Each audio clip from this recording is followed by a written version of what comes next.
கட்சி நிதின்ற பேர்ல அடிச்ச கொள்ளைய ஒண்ணு ஒண்ணா கவர்மெண்டோட கஜானாக்குள்ளேயே கொண்டு சேர்த்துக்கிட்டே இருக்கிறாங்க. இப்பவும் சொல்றேன், மக்கள் பணத்துல இருந்து ஒரு பைசா கூட தொடமாட்டோம், தொடவும் விடமாட்டோம், தொட்டா விடமாட்டோம், இதுக்கு முன்னாடி தொட்டவங்களையும் விடமாட்டோம்.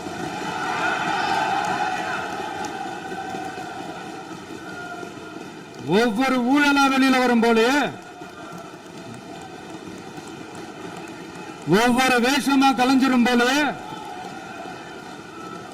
இங்க இருக்கிற நிறைய பேரு நடுங்கி போய் இதுல நம்ம மேல அவதூறு வேற. இப்ப புதுசா ஒரு வெப்பன் ஒண்ணு கொண்டு வந்திருக்காங்க. அது என்ன தெரியுமா? அவங்க தயவால தான் நம்ம ஆட்சி நடக்குதான். மக்கள் தயவால இந்த ஆட்சி நடந்துகிட்டு இருக்கு. மனசாட்சி உள்ள சக்திகளோட ஆதரவால இந்த ஆட்சி நடந்துகிட்டு இருக்கு. நாங்க தான் அனுப்பி வச்சோம் அப்படின்றாங்களே. அனுப்பி வச்சவங்களுக்கு மினிஸ்ட்ரியில இடம் கொடுத்தா ஏன் கதறீங்க? ஏன் இவ்வளவு கோவம்? ஏன் இவ்வளவு கதறல்ஸ்? இதுல இன்னொரு முக்கியமான விஷயம், மார்க்சிஸ்ட் கம்யூனிஸ்ட் கட்சி நமக்கு ஆதரவு கொடுத்தது சுயேட்சையா எடுத்த முடிவுன்னு சொல்றாங்க. அதே மாதிரி இந்திய கம்யூனிஸ்ட் கட்சி நமக்கு ஆதரவு கொடுத்தது சுயேட்சையா எடுத்த முடிவுன்னு சொல்றாங்க. இதுல எங்க இருந்து நாங்க தான் அனுப்பி வச்சோம்னா புரியலையே. மக்களுக்கு நல்லா புரியும், எல்லாத்தையும் தெளிவா பார்த்துக்கிட்டு இருக்கிறாங்க.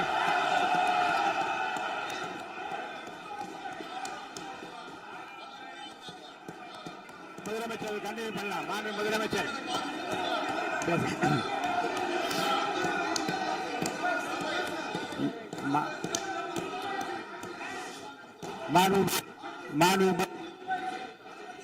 முதலமைச்சர் கண்டினியூ பண்ணலாம்.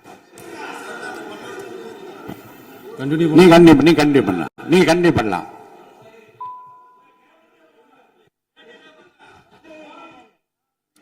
இந்த சமூக நீதி அரசுன்னு சொல்றவங்களை பார்த்து கேட்கிறேன், நம்ம பட்டியலின சகோதரர்களுக்கு எத்தனை அமைச்சர் பதவி கொடுத்தீங்கன்னு கொஞ்சம் சொல்ல முடியுமா? ஆனா நம்மளுடைய அரசுல 8 அமைச்சர் பதவிகள் யாருக்கு? நம்ம பட்டியலின சகோதரர்களுக்கு. எல்லாம் நம்ம அண்ணன், நம்ம தம்பி, நம்ம தங்கச்சிங்க. அண்ணல் அம்பேத்கர் அவர்களுடைய கிட்டத்தட்ட 100 ஆண்டு கால கனவு இப்ப நிறைவேறி இருக்கு. நான் ஏன் கொஞ்சம் சவுண்டா பேசுறேன் அப்படின்னா அவங்களுக்கு கேட்கணுன்றதுக்காக தப்பா எடுத்துக்காது. அதே மாதிரி பெண்களோட பாதுகாவலர் நாங்க தான் அப்படின்னு சொல்லிக்கிறவங்களை கேட்கிறேன், எத்தனை பெண்களுக்கு அமைச்சர் பதவியில இடம் கொடுத்தீங்க கொஞ்சம் சொல்ல முடியுமா? எங்க அரசுல 4 சகோதரிகளுக்கு அமைச்சர் பதவி கொடுத்திருக்கிறோம்.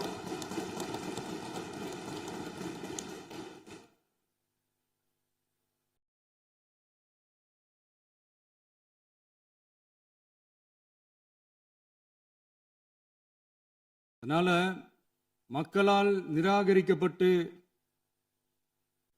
மக்களால் அகற்றப்பட்டவங்களுக்கு ஒண்ணு சொல்லிக்கிறோம், தப்பே செய்ய மாட்டோம், ஊழலே செய்ய மாட்டோம், நேர்மையா தான் இருப்போம், நியாயமா தான் இருப்போம் அப்படின்னு சொல்றவங்களால மட்டும்தான் கூட்டணி ஆட்சி அமைக்க முன்வரும். ஆட்சியிலையும் பங்கு, அதிகாரத்திலையும் பங்கு கொடுக்க முன்வரும். ஊழல்லையே ஊறி போனவங்களால இந்த கூட்டணி ஆட்சியோ ஆட்சியிலையும் பங்கு அதிகாரத்திலையும் பங்கு கொடுக்க முன்வராது. மெஜாரிட்டி இருந்தாலும் தரமாட்டாங்க, மெஜாரிட்டி இல்லைனாலும் தரமாட்டாங்க. கேட்டா ரெடிமேடா ஒரு பதில் ஒண்ணு வச்சிருப்பாங்க, கூட்டணி ஆட்சியை மக்கள் விரும்ப மாட்டாங்கன்னு. அதே மக்கள் தான் இப்ப அவங்கள பார்த்து சிரிக்கிறாங்க. நான் பதவி ஏத்த அன்னைக்கு கொஞ்சம் டைம் அவகாசம் கேட்டேன். எதுக்கு கேட்டேன்? நிதி நிலைமை எல்லாம் கொஞ்சம் மோசமா இருக்குது, அதெல்லாம் கொஞ்சம் சரி செஞ்சுக்கிட்டு படிப்படியா கொஞ்சம் கொஞ்சமா நான் கொடுத்த வாக்குறுதிகள்லாம் செயல்படுத்துவேன், அதுக்காக கொஞ்சம் டைம் அவகாசம் கேட்டேன். நான் ஏதோ வேற எதுக்காகவோ வேற யாருக்காகவோ ஏதோ அவகாசம் கேட்ட மாதிரி. அடுத்து இங்க சபையில இல்லாதவங்களை பத்தி பேச வேண்டாம்னு நினைக்கிறேன்.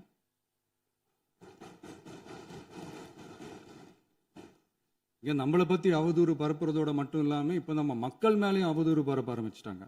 மக்கள் நமக்கு ஓட்டு போட்டது தப்பான், குடும்பமா நமக்கு ஆதரிச்சது தப்பான்.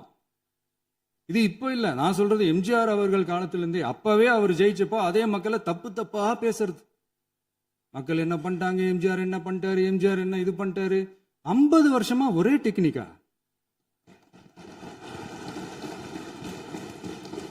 டெக்னாலஜி எல்லாம் மாறி வேற எங்கேயோ போயிட்டு இருக்கு பஸ். இதுல கொஞ்சம் டெக்னிக்காச்சும் கொஞ்சம் மாத்தினா கொஞ்சம் நல்லா இருக்கும். அதனால மக்களுக்கு யூஸ்ஃபுல்லா இருக்கிற மாதிரி இந்த ஆக்கப்பூர்வமான கருத்துக்களோ ஆக்கப்பூர்வமான யோசனைகளோ இருந்தா சொல்லுங்க. அதை நாங்க டெஃபரெண்டா எடுத்துக்கிறோம். ஆனா அதை விட்டுட்டு இந்த நக்கல், நையாண்டி, சம்பந்தம் இல்லாத பேச்சு இதெல்லாம் பேசிட்டு அப்புறம் முதல்வர் பதில் சொல்லல, முதல்வருக்கு பதில் சொல்ல தெரியல அப்படின்னா அப்புறம் என்ன சோஃபா மாடல் ஆட்சியா? அது என்னன்னு புரியறதுக்கு எனக்கு ரொம்ப நாள் ஆச்சு. இந்த sofa set, table chair, teapoy, furniture பிசினஸ்லாம் வேற எங்க வெளியில போய் பண்ண சொல்லுங்க. அப்படி அந்த பிசினஸ் தான் பண்ணணும்னா நிறைய பிசினஸ் பண்ற மாதிரி வெளியில போய் பண்ண சொல்லுங்க. இங்க சட்டசபைக்குள்ள வேணாம். அதனால ஆக்கப்பூர்வமான கருத்துக்கள் இருந்தா சொல்லுங்க. டெஃபினட்டா அது சரியா இருந்தா நாங்க ஏத்துக்கிறோம். எனக்கு ஒரு குட்டி கதை ஒண்ணு ஞாபகம் வருது, சொல்லாமா? ஒரு ஊர்ல ஒரு பெரியவர் வெயில் ரொம்ப ஜாஸ்தியா இருக்குன்னு சொல்லிட்டு கண்ணுக்கு மேல கை வச்சுக்கிட்டு இப்படி சுத்தி முத்தி தேடிக்கிட்டு இருந்தாராம். அப்ப கூட இருந்த ஒரு சின்ன பையன் என்ன தேடுறீங்க அப்படின்னு கேட்டானா. அதுக்கு அந்த பெரியவர் சொன்னாரா, அது ஒண்ணு இல்ல தம்பி, உங்க அப்பா இங்கதான் இருப்பாருன்னு சொன்னாங்க, அதான் தேடிக்கிட்டு இருக்கேன். எங்க உங்க அப்பாவையா காணோம்?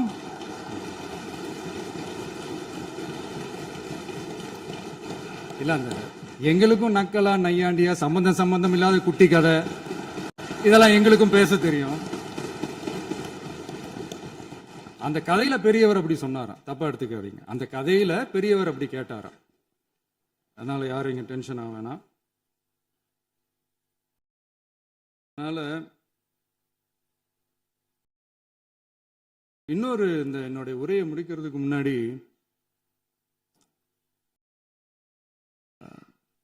போயிட்டாங்க, பேசலாமா? உங்க கருத்துக்களை நீங்க முழுமையாக மன நிறைவோடு பேசலாம்.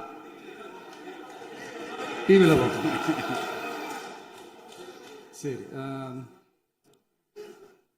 அதான் 5 நிமிஷம் பேசுனதுக்கே கொளத்தூரி இந்த ஆட்டம் அடிச்சு பேசுனா அப்புறம் என்ன பண்றது? கடைசியா நான் இந்த உரையை முடிக்கிறதுக்கு முன்னாடி ஒரு முக்கியமான ஒரு விஷயம் பத்தி சொல்லணும். ஆளுநர் உரை அன்னைக்கு இந்த தமிழ் தாய் வாழ்த்துக்கு அப்புறம் தேசிய கீதம் பாடினது தப்பு, தேசிய கீதம் 2 முறை பாடினது தப்பு, அப்படி ஒரு நிகழ்வு இதுக்கு முன்னாடி இந்த சட்டசபையில நடந்ததே கிடையாது, அந்த மரபே மாத்திட்டீங்க, இப்படி ஒரு பெரிய ஒரு போர் மாதிரி எதிர்கட்சியை சார்ந்தவங்க எல்லாம் சொன்னாங்க இல்லையா? அந்த மாநில உரிமை போராளிகளை, அந்த மரபு காக்கிற உரிமை போராளிகளை ஒரே ஒரு கேள்விதான் கேட்கணும். 2021 ஆகஸ்ட் 2 ஞாபகம் இருக்கா? Centenary celebration of Tamil Nadu legislature. அந்த ஃபங்க்ஷன்ல நம்ம முன்னாள் முதலமைச்சர் கருணாநிதி அவர்களோட கலைஞர் அவர்களுடைய கலைஞர் அவர்களுடைய புகைப்படத்தை மாண்புமிகு குடியரசுத் தலைவர் திறந்து வைக்கிற ஒரு ஃபங்க்ஷன். அந்த ஃபங்க்ஷன்ல national anthem followed by Tamil Thai Vazhthu அப்படின்னு அறிவிச்சது ஞாபகம் இருக்கா?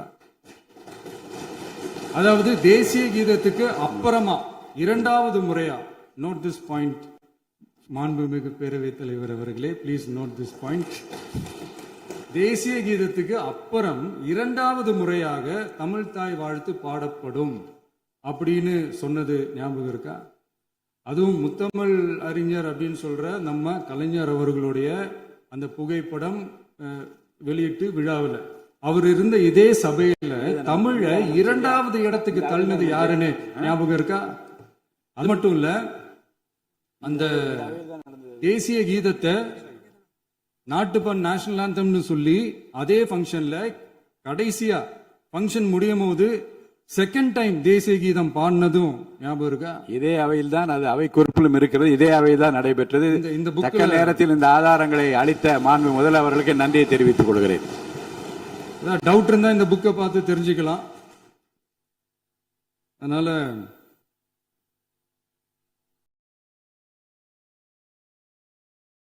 இதெல்லாம் கேட்டா என்ன சொல்லுவாங்கன்னா, அது ஜனாதிபதி கலந்துகிட்ட ஃபங்க்ஷன், அதெல்லாம் அப்படிதான், அதெல்லாம் கண்டுக்க கூடாது அப்படின்னு சொல்லுவாங்க. இதே மாதிரிதான் பேசுறது ஒண்ணு, செய்யறது ஒண்ணு, செய்யறது ஒண்ணு, பேசுறது ஒண்ணு. இதெல்லாம் மக்கள் பார்த்துக்கிட்டு இருக்காங்க. எலெக்ஷனுக்கு முன்னாடி தான் அப்படி செஞ்சுக்கிட்டு இருந்தாங்க. இப்போ எலெக்ஷனுக்கு அப்புறம் அதே தான் செய்யறாங்க.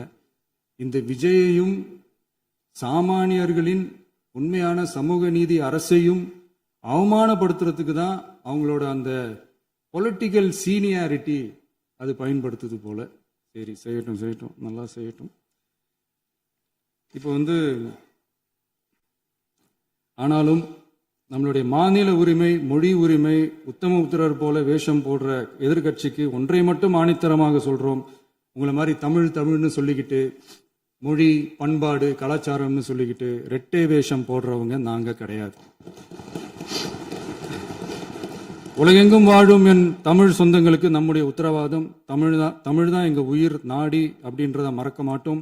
இப்பவும் சொல்றோம், மாநில உரிமையில எப்பவும் உறுதியா இருப்போம். அதே சமயத்துல அரசியல் வேற, ஒன்றிய மாநில அரசுகளுக்கு இடையே இருக்கிற நிர்வாக அணுகுமுறை வேற. இதுல நாங்க ரொம்ப தெளிவா இருக்கிறோம். அதனால எங்களுக்கு பாடம் எடுக்கிறதா நினைச்சுக்கிட்டு உங்க வேஷத்தை நீங்களே கொஞ்சம் கொஞ்சமா கலைச்சிக்கிட்டே வர்றீங்க, மறந்துடாதீங்க. அப்புறம் நேத்து எதிர்கட்சி தலைவர், மாண்புமிகு எதிர்கட்சி தலைவர் பேசும்போது நிறைய பேசினாங்க. அதுல ஒண்ணு மட்டும், அரசு சொல்றதா நினைச்சுக்கிட்டு நம்மளை இன்டைரக்டா ஈவில் அப்படின்ற அந்த வார்த்தையை யூஸ் பண்ணாங்க. எனக்கு ஒண்ணுதான் சொல்லணும்னு தோணுது. ஈவில்ஸ்னு டெவில்ஸ் பேசக்கூடாது.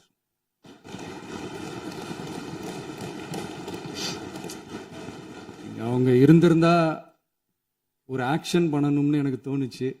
எல்லாரும் போயிட்டாங்க. பர்மிஷன் பண்ணலாமா? இப்பவும் பண்ணலாம், ஒன்றும் தப்பு இல்லை.